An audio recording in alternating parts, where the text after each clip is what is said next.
So I'd like to introduce the chair for our panel session. You'll know him from that Room 101 thing yesterday.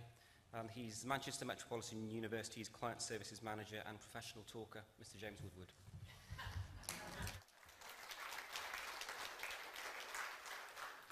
So, welcome to the panel session again. We've mixed it up a little bit this time, so we haven't just got students, but we do have Seb and Sara and Adam and James, and they'll introduce themselves in a minute.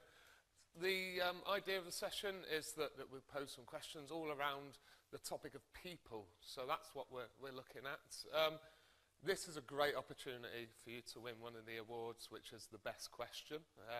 So, you know, there are ample opportunities for you to ask some really good questions here and be in with a chance of winning a prize.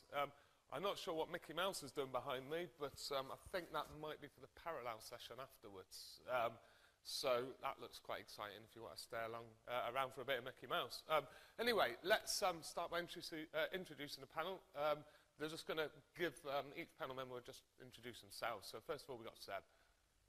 I'm Seb. I'm 20 years old, from Manchester. I'm a student at Leeds Beckett, and I've got my placement year in Sally's team. Yeah.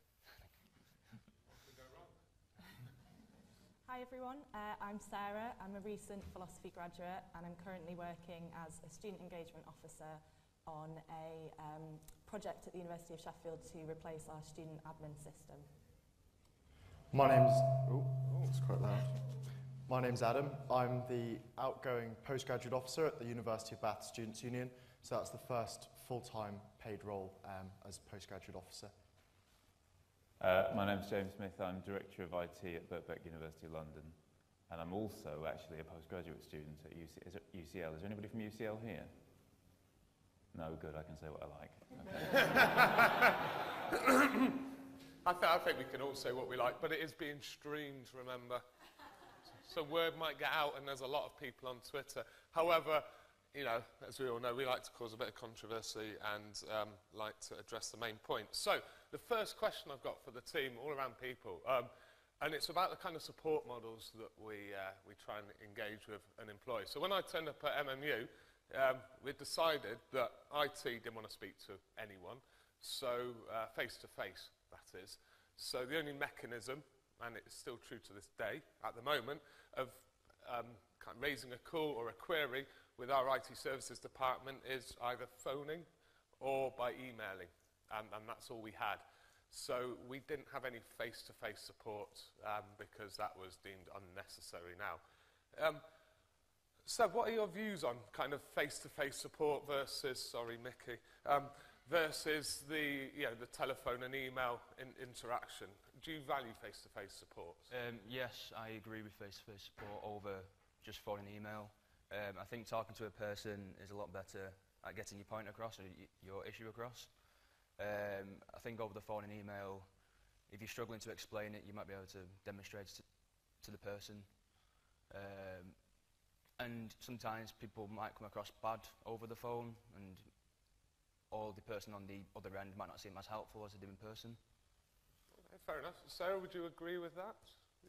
Yeah, definitely. I think you need a kind of range of options available to students. So if it's a really crucial time in the academic year and something goes wrong, then maybe it would be comforting to see somebody and speak to them, or maybe it would cause more stress. So I think you need a range of options available. Okay, and Adam, in terms of face-to-face support, do you think models like the Apple Genius Bar is a good idea for face-to-face support? See if he was here yesterday. I think so at the University of Bath, they've moved, a good example is the career service has moved into the city as opposed to being on campus. And actually a lot of students have been saying to the Students' Union that they would like the career service to be back on campus because they valued being able to just call in and have face-to-face appointments, whereas now, even though they can still go and meet with the careers advisors, they have to actually sort of get a bus and book an appointment. And I think that is pretty much typical of the whole range of student support services.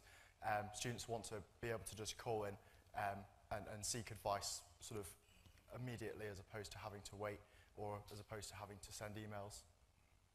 Okay, and James, coming from the other side as a service provider, Is it a good use of budgets and resource to provide face-to-face over other methods of contact? I mean, I don't know other institutions.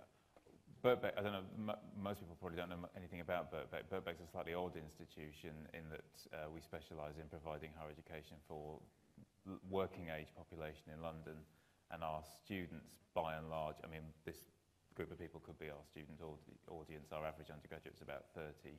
Most of our classes are taught between 6 and 9 on a weekday evening, so our hours are very constrained, but in other respects we're not that different. The issue is, I mean, it's balance at the end of the day, isn't it? There's no way that we deal with the majority of our support requests face-to-face. We couldn't possibly do that.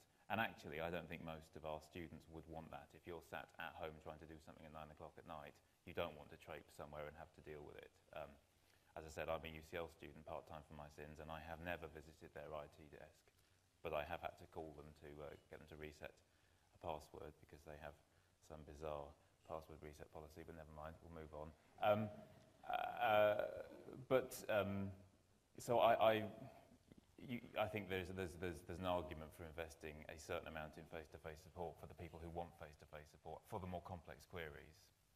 Okay, so moving on from face-to-face support, as a group of IT professionals in the building, we kind of like to get involved with the latest gizmos and gadgets and VR, you know, the VR headsets, the Oculus headsets which you can get these days, which are all out there.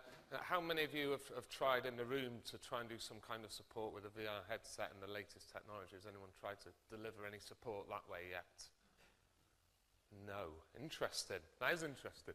Is that something that, you know, do you, as a panel, in terms of using the latest technology, the artificial intelligence, the virtual reality out there, is that a way which you can see IT support being delivered in the future? Would you welcome that, or is the virtual reality just for gaming and pleasure? Should we try and mix that?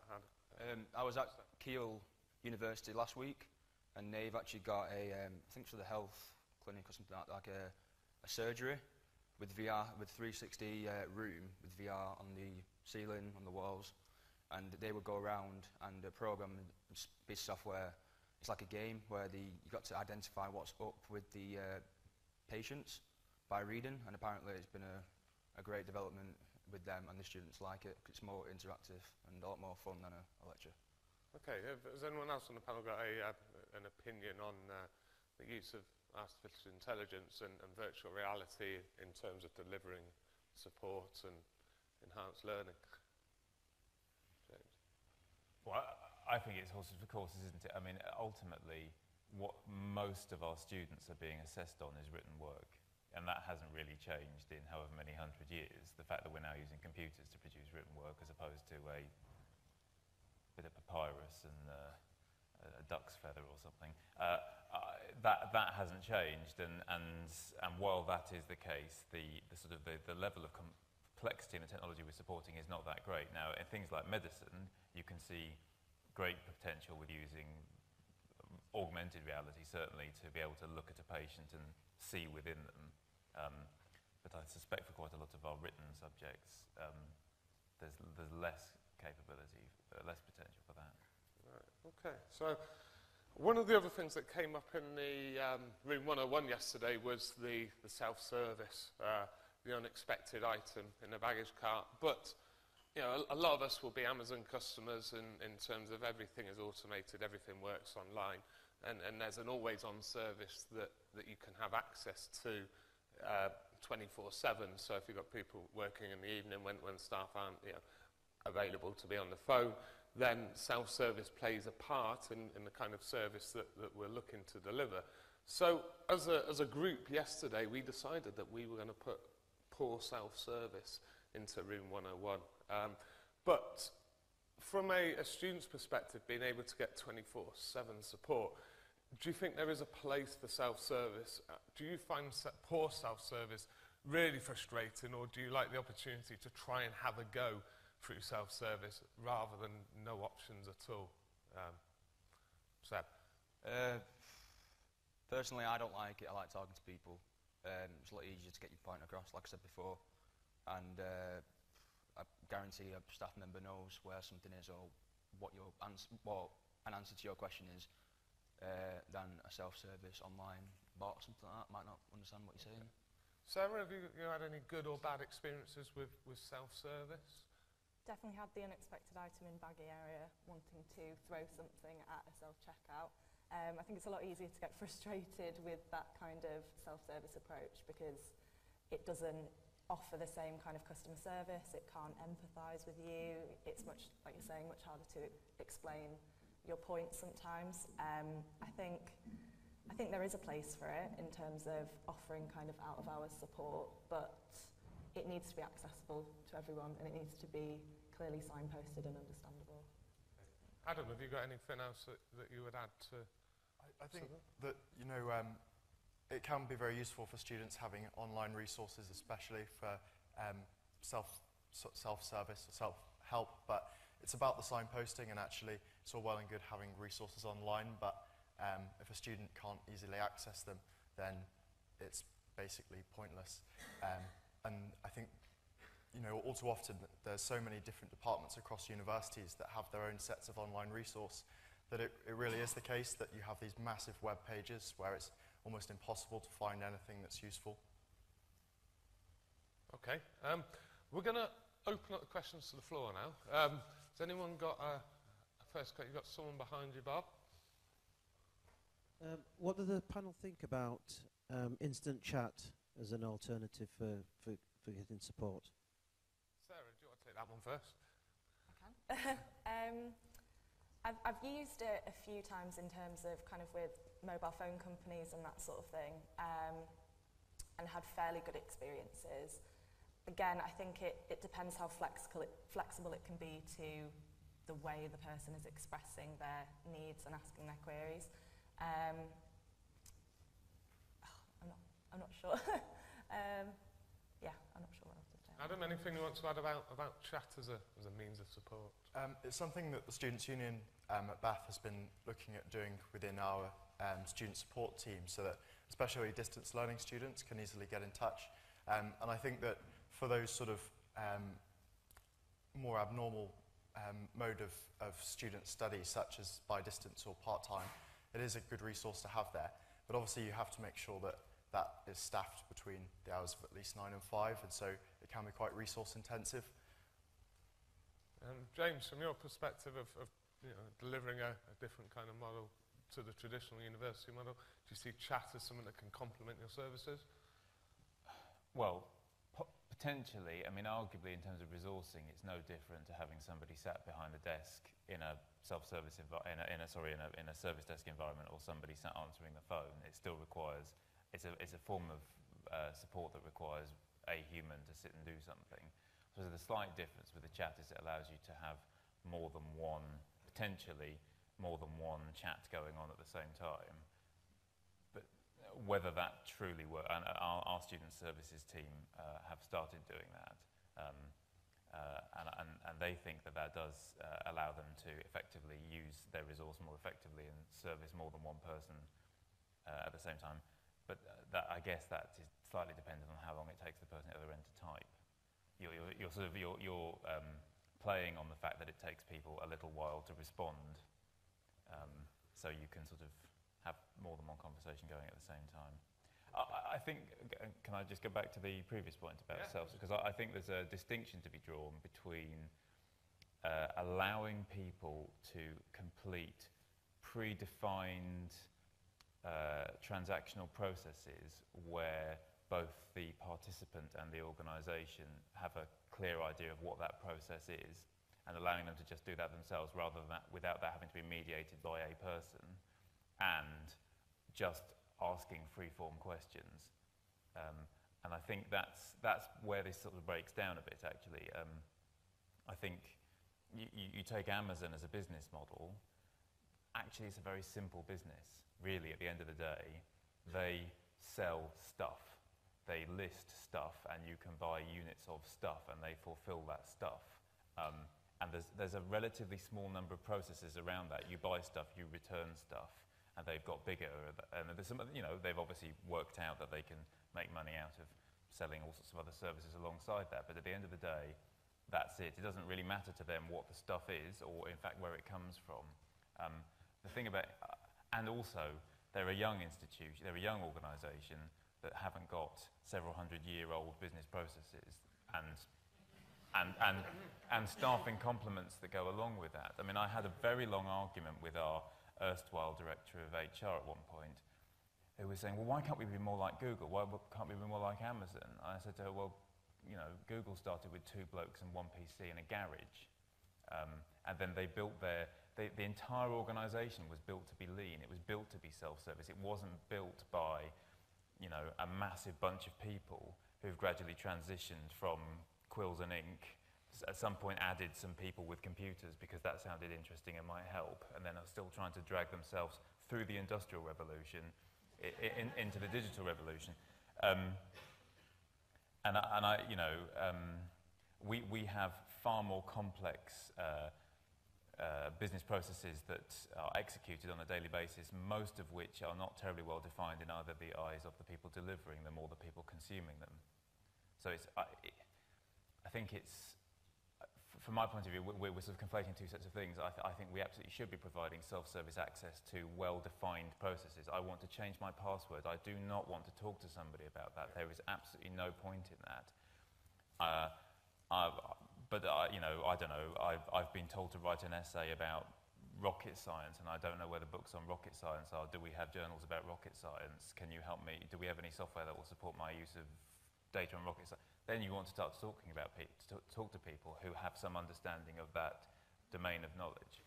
Sorry, that was nothing to do with the question that somebody asked. But these things will happen if you give me a microphone. Sorry. James is doing a parallel session next as well, so there's plenty of opportunity to listen to him. But ultimately, I think you're right. If you've got predefined service requests that follows a structured process, that's great. The issue is that the process isn't always defined and structured and involves too many people, too many decision makers, which then muddies the water, and that's where the poor service starts to arrive. Have we got another question from the floor? Brilliant. Bob's going to pick someone. Hi. Just following up from the live chat bit, what would you think about live chat with virtual assistants? So that it's a live chat, but you're being answered by a virtual assistant. You know that it is that, but there's been a couple of instances lately when I've had to do that for certain things, and they've been really good. And then the option is, if you just type in live assistant, then you get put in a queue to speak to somebody. But one of the things that we found out is students at our university want a fast response. That's one of their things. They want it resolved, but they want a fast response. So would an online live chat virtual assistant cover all the bases? Wow. Is that looking more towards the Alexa type model? Because the amount of times I tell her to turn my lights on and off and she doesn't understand me, gets very frustrating. What do you think, Seb? Live bots giving responses to chat? Personally, I'm not a fan. If you look at the likes of Siri, it doesn't work. It's a convenience rather than a must. But if the phone was in my hand, I wouldn't say, hey Siri, can you call somebody? I'd just unlock the phone and ring somebody myself. Within a university, I can see it being useful for time response, and it'd be good for very simple closed questions, I think, but anything more in depth is useless. I'm not a fan. And when you ring up Virgin Media, you're put into a virtual bot. It talks you through loads of options, and I just put it on loudspeaker and wait until the last option where it says, please hold, and I put you through to somebody else. I think most people would do that. Okay, does everyone agree with that? Sarah, you're nodding. Yeah, I mean, I think this is kind of what I was getting at before. This is me showing my lack of tech credentials. So I think you have to kind of empathise with the position of, say, somebody who doesn't speak English as their first language, and I have to question how valid that would be for somebody who, in terms of how they're going to express their query, whether it would pick up on what they were really getting at, or whether that would just be an impediment to that person. So, yeah. We're going to, I think we know James's view on this already. If it's not predefined, it ain't going to work. I think there's a place for it, because at the end of the day, money, we're not working in no walk of life is money no object. We are trying to do the best we can with limited resources, and if we can put things in place that some people are happy to use, and they can be served at a lower cost because they are happy to do that, and it means that the people that cost more money are more available for the people that do not want to use that, or for which their their needs are greater or more undefined, then I think there's a place for that. I mean, I think there are very simple applications of it. We talked about it as a sort of an auto-attendant function on the phone system that we were trialling at one point that was doing name recognition.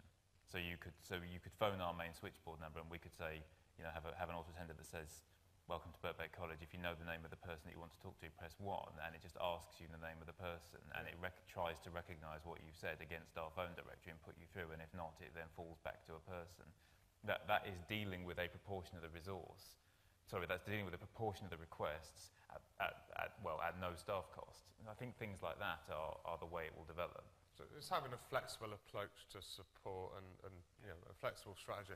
We've got a question down the front quickly. I think it's a follow-on question. It was a comment really. Thinking about, I don't know how many of you are Lean Six Sigma practitioners. If you think about runners, repeaters and strangers, it's a way of customising a common offering. So if you have 80% of what you do, frequently asked questions, that's your runners, 15% a little bit more specialised, that's your repeaters, and only 5% your strangers. And you can set up your business processes to really cope with it in that way. So, and I think students would really value that, staff would really value that. Okay, great. No, I think it's useful bringing some of the theory back into what we're trying to deliver. I was going to follow up on the face-to-face support channel. So if you're sitting down and you've got an IT support problem, if you go for a phone route or a self-service route, you don't actually have to move. The support is right there. You get it from right where you are. If you were going to go for face-to-face to get that extra quality in the support call, how close does it need to be for you to actually go there and get that face-to-face support? If you've got to have it within 500 metres, would you walk a distance to go and get it? Seb, would you walk to get face-to-face support? Probably not. Sarah? Just lazy. We'll leave it at that. No, I mean, it depends on what you're doing. If you're busy and in a rush, obviously, I'd phone at the first instance. But if I'm there, or if I know in the next hour I'm going to be walking near it, I might as well wait and go to them face to face, because I know I'm more likely to get a resolution face to face because there's a variety of people with different technical skills. The person on the phone might be good at one area and not good at the area that you need to get the answer. So it's convenience then. If you're passing, you nip in. If you're not passing, you'd rather give someone a ring. Well, I mean, if I'm on the phone helping out a customer, my placement, I'd put them on hold, ask a colleague who I know would know the answer, give the answer back. So try and get that resolution. Adam, have you got anything to add to that? So Bath is obviously a campus university, and within the library there's a computing support space, and I think that for the students at Bath that is particularly useful. In fact, it's frequently got queues to access the support there. But I think that's because the library is the very centre of Bath's campus, and actually no student will ever really be more than 250 metres from the library space.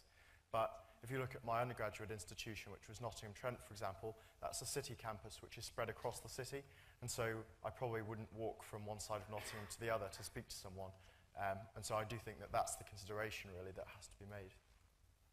Okay. I have a question. Totally. Hi, carrying on the support theme, obviously, there are tools for remote support. So I just wanted a quick reaction from you as students. If you'd called up for some IT support and the support person had said, "Oh yeah, just run this program and we'll take control of your device and show you how to do it." Are you comfortable with that, or is that a bit scary if it's your device rather than a university one? I think go on, Adam. That's not something that I would perceive as a problem. It's something that the university does on our work computing system, and actually it's really helpful because it just means you can get the problem sorted, and for someone who's computer illiterate like myself, then I'd rather not do it. Okay. Sarah, would you agree with that? Yeah, I'd say I'm pretty much the same, bit of a technophobe myself, so I'm more than happy to pass responsibility on to somebody else. Okay. So it's generally appreciated, that. Next question, Bob. Yes, on the face-to-face support question, if you couldn't just drop in somewhere and get face-to-face support, but you could call up or email and book an appointment, would that be seen as considerably less useful? Okay, so instead of being able to just turn up, queue with the rest of them, you could book an appointment, similar to what you can do at other people. With a wait, of course. But yeah, is an appointment system something that's appealing, do you think, to students? I'm not quite sure from a student point of view, because I've never done it myself. I haven't booked an appointment. I think you probably could do. But I know with staff, there's a surgery, I think it's every Wednesday, where they'll book in, and then there'll be either a member from our team, a member from second line, or somebody to help them fix a job who knows what they're doing, so they can get a quick resolution in the time that's convenient for them. But they have to wait for Wednesday? Oh, no. I mean, normally, if it's a staff member, they'll probably log a job and somebody will come out to see them, or vice versa. I'm not quite sure about students. I've not done it myself, so I don't know any friends who've done it. Okay. Sarah, Adam, have you experienced appointment-based systems? Is that something that you think would appeal to students? Is it? I haven't experienced it myself, but I think as long as you're clearly managing expectations, so the student knows that they can or might not expect an answer there and then at their appointment, they're going to expect a certain level of service. So especially if they've had to wait a couple of days to go in. I mean, just compare it to something like going to the GP. You don't want to turn up for your appointment, then have a 15-minute delay, and then get in and speak to somebody who doesn't necessarily know what they're talking about, and then get passed from pillar to post. So I think if you're providing really good customer service and a resolution there, then it is a good idea. Okay. James, anything you want to add about appointments versus the drop-in type approach? Well, it's an interesting idea. It's not something we've tried. I guess the thing that I wonder about is, and presumably the reason why it's GP's appointments are commonly derided is because, I don't know, I think standard GP's appointment is 7 minutes long. Does everybody's problem take 7 minutes? And how big would you make the slot that you were booking, and how could you be sure that you weren't going to regularly massively run over, or regularly have people just twiddling their thumbs for 50-60% of the time that they were meant to be seeing people? So that's where my concern would be. I mean, I don't know what the sort of general experience in the room is, but I think a good chunk of the people that our service desk see face to face are repeat offenders and the worried well. We don't deal with the vast majority of our supports face to face. Okay. Specialisms, like assistive technology, we find having appointments exceedingly useful, because you only have a certain amount of defined tools to cope with assistive support. So there are areas where it is exceedingly applicable. It's going back to that flexible model of one size doesn't fit all with what we're trying to deliver here. But that's going back to a defined service as well, isn't it? Yeah. Stephen. Some universities have adopted a consolidated help desk model where you can turn up and ask a question, be it about accommodation, finance, whatever it might be, and get an answer there and then, or possibly get a referral to a specialist. Quite a lot of these universities have also excluded IT from that help desk because they perceive that to be too difficult. So my question is twofold.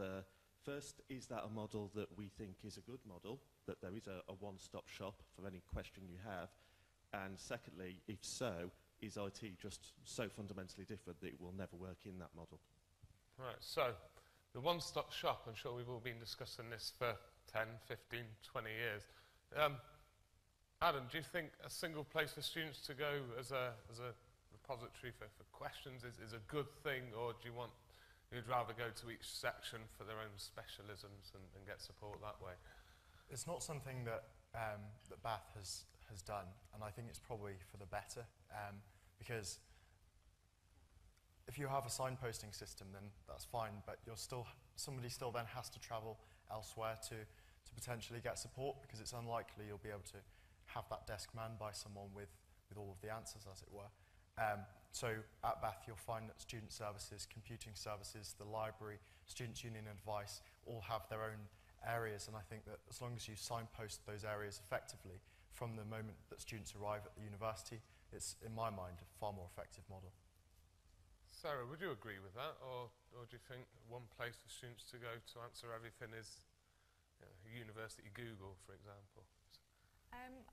The University of Sheffield has a really successful student services information desk, and I think it does encourage students to maybe seek help if they know that they can just go to one location, and a lot of students are used to having everything in one place, be that on their phone, on an app, that kind of thing. So I think, like Adam was saying, as long as there's clear signposting and you're not just being passed around from one staff member to the next, and you know how long you can expect to wait to get an answer, then it can be a useful model. Okay. Is IT too complicated then to put into this one-stop shop? So it's the second part of the question.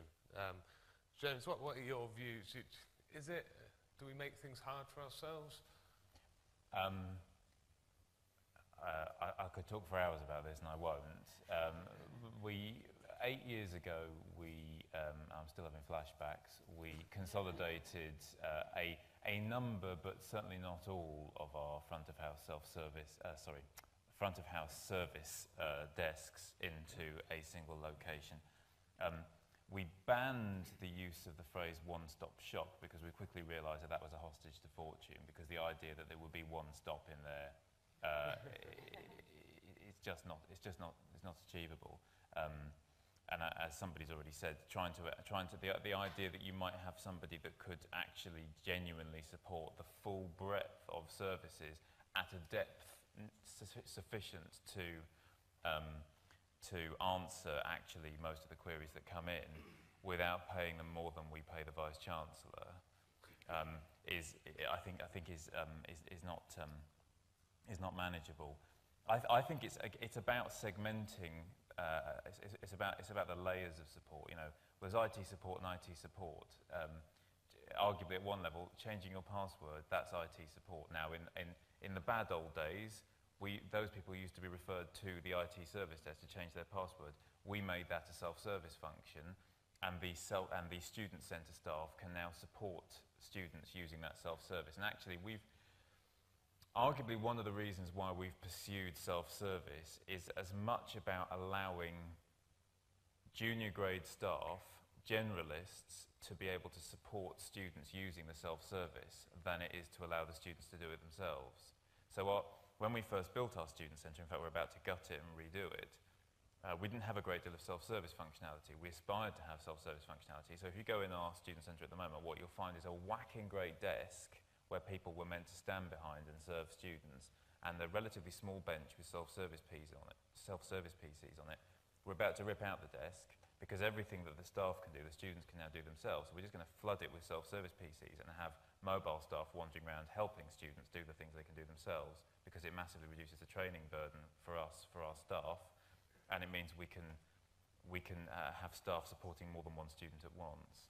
So it's putting that one-stop shop into a kind of self-service. Don't even say that. Sorry. that single point of contact. Yeah. Putting that online and putting the brains behind that online. But once again, it's a process. And I would argue that there are higher level, more complicated queries that have to be referred elsewhere. But allowing some front of house team to determine that it is not a straightforward, defined process that they want to undertake, it does require a higher level of support, and possibly that is where you get into, now I want to book you into a slot with somebody because this is complicated. Okay, and Seb, from someone that's been a student that's now working as part of Sally's team, do we make IT support really hard, that it can't be conjoined with supporting other services, or is that just a myth that's out there to protect our own little IT support bubble? I've got experience with both, obviously. From a staff point of view, it's really good because it frees up members of staff to do more specialist jobs. But from a student point of view, if you was to put all the IT with the library people, there might be like an overflow of students or waiting time. However, that would link in nicely with the digital assistants. So if you got simple questions, you could go to the self-service or digital assistants, ask them, or if you got a more complex question, go to the library staff. However, they might not be able to answer your question because they wasn't employed to do IT mainly. So ultimately, in summary, they're not a good idea because you can't train someone to do all the work, and in the short term it's not going to work. Try and move it to online presence, and from an IT perspective, we might try and make things a little bit harder, but I certainly reckon the library make things harder than we do in terms of accessing resources and finding books in all their little rules that go with the concept of the library. I've got another question. In a growing world of bring your own device, how much technical support do you see you should get from your university or institute, above and beyond applications that we offer? Okay, Sarah, you've got your own device there. How much support should we give you for something that you've personally brought into the university yourself? I actually loaned this from work. Oh, shush. So Is that one of the loans which aren't going back that we're all guilty of? You never know. It's difficult for me to say because when I was a student, I was very much in the majority of people who had a laptop that was kind of a little bit on its last legs, really rubbish battery life, constantly fighting over sockets in the library. And once in a while would have a little issue with it and go and get that sorted. But in terms of more kind of specialist support, I'm not really sure what the expectations are. I think year on year students' expectations are growing rapidly. I feel like my understanding is very much out of date on that front, so I don't know if... So when you go back to uni, do you expect us to support your phone and your tablet and your laptop when it goes wrong that you've bought yourself? I think from a software point of view, yes, because that's nice and easy, but from a hardware point of view, unscrewing someone else unscrewing your personal laptop, maybe not. Because if they break it, whose fault is it? But with software problems, you can't really break it, I suppose. Really? Suppose. Adam, anything to add to that from your perspective? The computer support sort of one-stop shop within the library at Bath will provide support for people with their laptops, and I think that if you were to consider the laptop as a sort of a tool for education as opposed to being something that someone uses just for normal web browsing, then I think that's fine.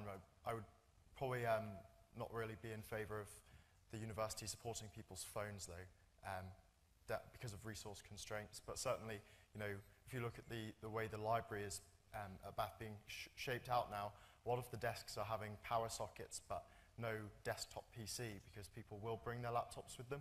And so actually I think that if the university isn't able to support those laptops, then oftentimes there'll be students that sort of fall foul and lose their dissertations and all of that sort of common problems. Okay, so yes and no, but software won't go wrong. Is what we gathered from that. Another question at the back, I think. Hi. Firstly, I'll apologise for sounding like Barry White. I normally do on these sort of things. And for this really hard question.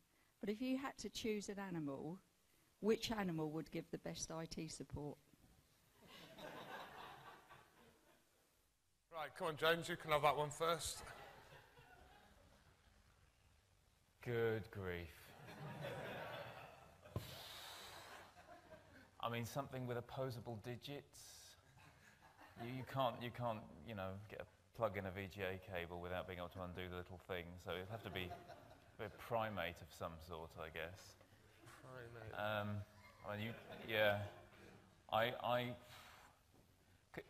Can I think about that? Can we move on to another question and come back to that at the end? Adam, have you had time to think about this one? Yeah, I think likewise with James, I could do with a few moments. So, I think we're all a little bit taken aback on that okay, one. what we're going to do is going to park that question. We're going to let them think about it. Seb's got an answer for that. If you went to the IT service desk and you saw like a monkey offering you IT support,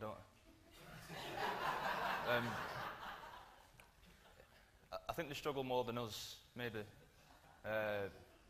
But I'd go with a monkey because I think we're derived from them.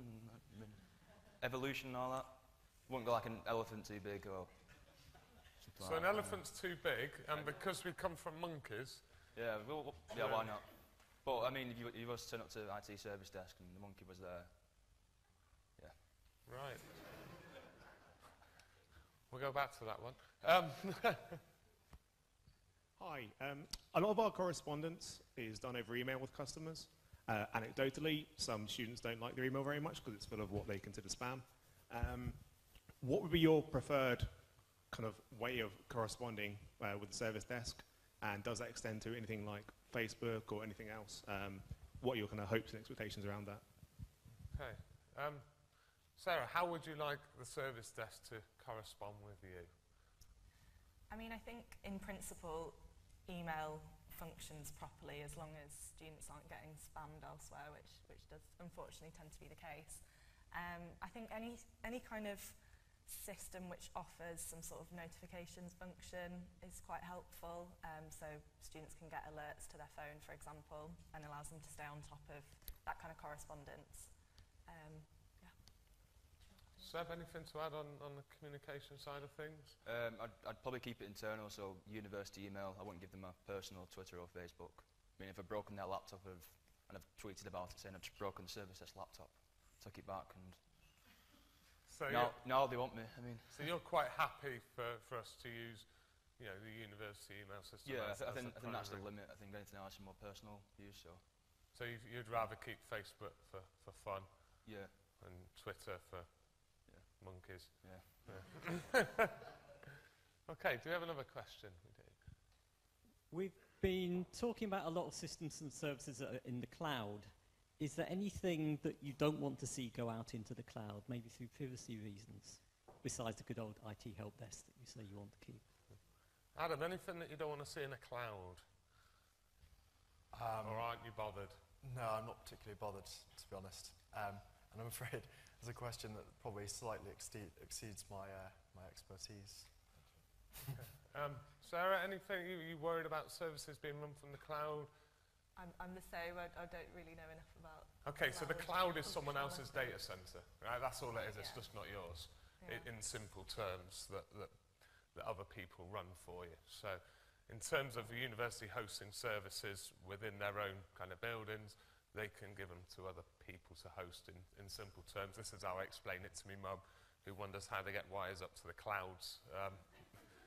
Yeah, we have had this conversation. So I just told her that other people just build massive data centres and that is a cloud. She can't get her head around it, but she doesn't really need to. James, is there anything from an IT... You're deep in thought about this animal, I can tell. No, I'm still on the animals. You're still on the animals. But is there anything that we shouldn't be putting in the cloud that students are bothered about? Or is there too much emphasis on security at the moment, which is alarming students, or are students not really bothered? I don't think there's much discussion about... There's certainly not much discussion that reaches my ears about whether people are particularly bothered about where we host our systems. From my point of view, so long as we have reasonable assurance that the providers are actually doing what they say they do in terms of physical security, logical security, they can almost certainly do a better job than we can. And I think that's what it boils down to. You look at Amazon's approaches to security. They don't have anybody who's allowed to have both physical and logical access to their servers. If you can go in their data centers, you cannot connect to the servers, or vice versa. None of the hard drives leave their sites intact. They shred them on site. They've got all sorts of capability in terms of resilience. We can't do that. I mean, we just, I do not need convincing that I shouldn't be running data centers on my site. I've spent the hottest day of the year on my hands and knees trying to put secondary air conditioning ducting under the floors because we can't get an air conditioning engineer because everybody's air conditioning breaks on the hottest day of the year. That's when it starts working hard. I don't want to run data centers. It's miserable. Fair enough, and I think that's probably where everyone's what everyone's feeling at the moment. Anyone know? Yeah, I just wanted to bring back to the methods of communication. When I mentioned to my Chief Technology Officer that I'd like a university-wide SMS system that we could plug in and send notifications, he laughed at me and said, SMS is dead. Do the panel feel that they would like communication from a service desk through the SMS type function? Texting. Texting. Sorry. Adam, is texting good? Should we text people? Yeah, everyone's got the phone on them, so a text is more likely to be noticed. I know for myself as a student, my Gmail account never pops up on my phone. I've got to actually go into the app and check my emails. Sometimes it'd be weeks.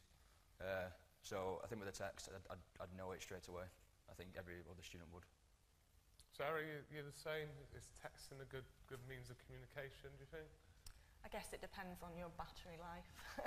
I know my iPhone struggles to get through about 4 hours of the day, so I guess that presents a little bit of an issue. But I think generally speaking, assuming that students have phones capable of receiving texts, then it probably would work.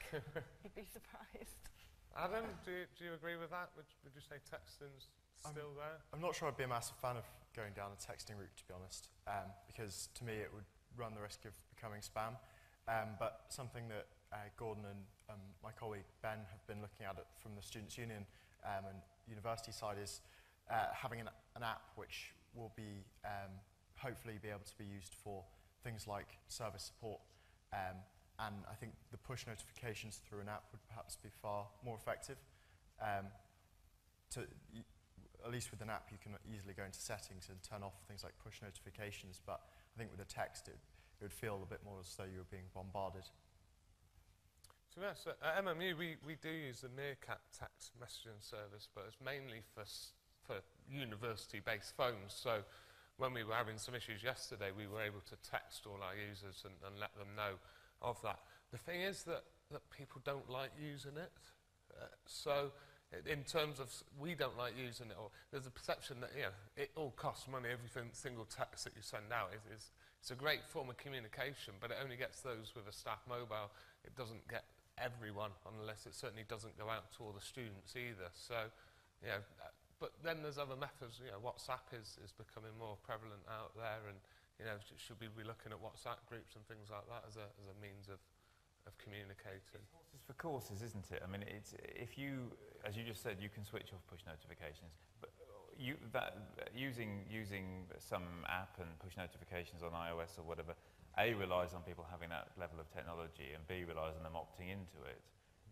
If there is something you essentially need to tell people, I think SMS messages are a very good way to do it, because there is much less noise in that world. I mean, I get far fewer text messages in a day, maybe because I'm a bit sad and old, I don't know. But I get far fewer text messages in a day than I do emails. My personal inbox is full of rubbish. My work inbox is full of even more rubbish, but that's from my colleagues. But I wouldn't notice. Somebody could send me a message and tell me that my house was on fire, and I wouldn't notice for a couple of days. But if they sent me a text message, I would notice. Oh! It depends how engaged students really are with texting on their phone. I know that my main method of communication with friends would be Facebook chat, and if I do receive a text, it's usually from my mum nagging me to look at WhatsApp or look at Facebook chat that she's messaged me on. And I think there's it kind of depends on the level of personalisation, so I'm assuming it would just be an automated message. I think you run the risk of students kind of disengaging from it because it's just quite a generic message and it's skipping their mind. So overuse could kill it, but ultimately, we all panic when email goes down. We then need to work out how we're going to send a message out. Spend ages working out the message, and someone goes, well, email's down, isn't it? Well, what do we do now? It's like, well, we'll put something on Twitter, and we'll try and put something on the web. And it's having that push communication in times when you do need to communicate, and something's obviously better than nothing. But I quite like the text still. I think it's still got a place in the world. We got time for a couple more questions, probably 2 questions. Have you got one back? We've got one right at the back. I haven't forgotten about your animal either. And we've got one at the front, so hopefully you've thought of an animal. I've got camel in my mind. I don't know. I just love a camel. But it's more the humps, I think. Question at the back? If you could kind of wave a magic wand and do one change to improve IT support, what would you do? I'd outsource. Let's have a look. Give it someone else to do. James, what would you do? One thing you could wave a magic wand at IT support. Get rid of students? I don't know. So I'm going to turn the question on you guys. What's the most frustrating thing as a student? Not being able to access someone to talk to about support. So I think to answer that question, it would be to probably pump resource into having staff members who can help you out at any time with their drop-in rather than having to book appointments, because I think this seems to have been a theme in what we've been talking about. Really, students don't want to book appointments and they don't want to have to travel a long way to get support. They don't want to have to go via email, because basically students are extremely demanding, and as soon as they decide they want something, then they want it. So an instant first-time fix? Yeah? Yeah, I think actually probably related to that, I guess it would be, yes, resourcing unlimited resource would obviously make, that would be what you do with your magic wand, and that would fix everything, but being able to resource more the people that are able to deal with the ad hoc queries face-to-face, but actually I think it's about simplifying and standardising the rest of the standard offer, because that will reduce the number of people who have problems with it. Yeah. Sarah, is there anything else you'd like to wave a magic wand at? I think just signposting, really, and equipping students to know where to go to get support and to be able to self-serve to a certain extent, I think. So really good self-service, great signposting, an instant first-time fix, unlimited resources. Seb? All the above. All the above. And a cage of monkeys. Okay, let's have a look. We've got time for another question. We have one down here, Bob, at the front. And then there's going to be one right at the back, I expect, just to wind you up. What do you really want from out of hours? Do you actually want somebody to fix something, or do you just want to tell someone it needs fixed the next day? Because where I sit, I have a directorate who are adamant out of hours must always be able to fix things. The student feedback is they just want to tell someone, so somebody phones them the next day, and never the twain shall meet. So what do you want as a student when you phone in at 10 o'clock at night for an out-of-hours service? Seb, what would you like? Out of hours, I think you need an instant response and a quick fix. Whether that's, you can't really employ people to work 24 hours IT support, because most of the year they'll probably be sat there doing nothing and driving crazy. But yeah, I think instant response, quick fix, if possible. If not, I mean, do you put your most technical person on night shifts, and then you don't know, do you? So. Well, a lot of universities use a Norman service. We do have Norman here today in person. And part of that thing is, what could we get them to do for us? So Normand is a service desk that's run from Northumbria University that a lot of universities use to provide their out-of-hours cover. There's a certain amount of things they can do and can't do. But what do you think, Sarah? Do you want Normand to do more first-time fixes, to fix things there and then, or are you happy to tell someone knowing that it will get dealt with in the morning? Yeah, I think maybe my expectations are a little bit lower than other students, but I think as long as you are confident that your issue's been logged and you have some kind of estimate of how long it's going to take to answer that query the next day, maybe some visibility about where you are in a waiting list, for example, then I think that's sufficient. Okay. Adam? No, I would agree with Sarah. I think it's just about managing expectations, really, and making sure that students feel as though their query has been or will be dealt with in good time.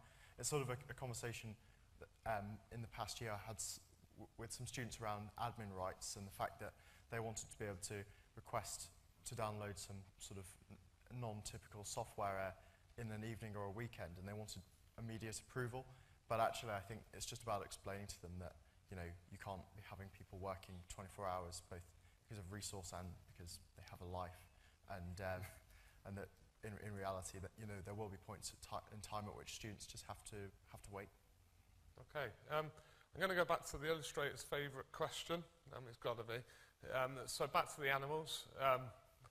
Sarah, have you thought of an animal yet that IT support would be? I was thinking something portable, like maybe a mouse that you could put in your pocket and take with you, but it would be quiet enough that it wouldn't be too annoying, and then you could bring it out and it'd scurry around and sort everything out for you. Right, so we've got a little mouse you could take with you that can help you wherever you are. Adam?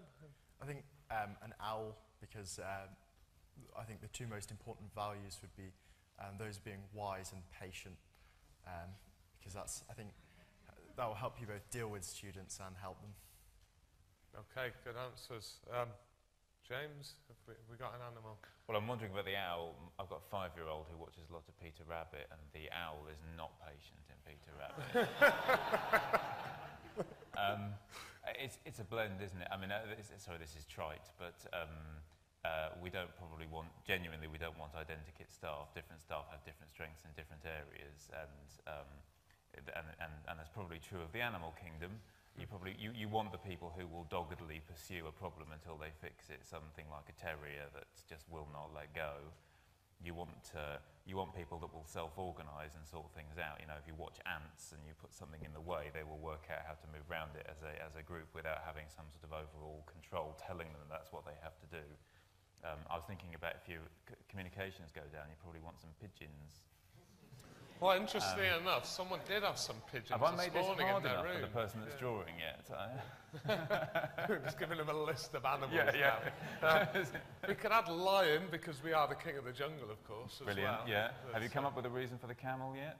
I just love a camel. I just love the fact that they just chew things over, and they can just keep going due to all the energy they've got in their humps. So, they're just there. They just keep going, plodding on through any major incident. That's really good. Until they get a resolve. And what is it salamanders that can regrow limbs? So they're resilient? Maybe. I don't know what a salamander looks like, though. Do you know what a salamander looks like? Don't know what's a... That's enough of a challenge. There you go. Right, well, that's brought us to the end of the panel session. That hour flew by. Personally, I'd like to thank all the members for interesting and engaging conversations. I think we've all probably got a decent amount of information, and one size doesn't fit all, I think, is what the message we're getting from this session today. If you want to do things, then we've got to do them properly and meet the expectations that you're there to deliver the service. How are you going to deliver it within the certain timescales? I think ultimately, I'd like to thank you guys for your questions, for keeping the conversations going. But if we just thank the panel, that'd be great.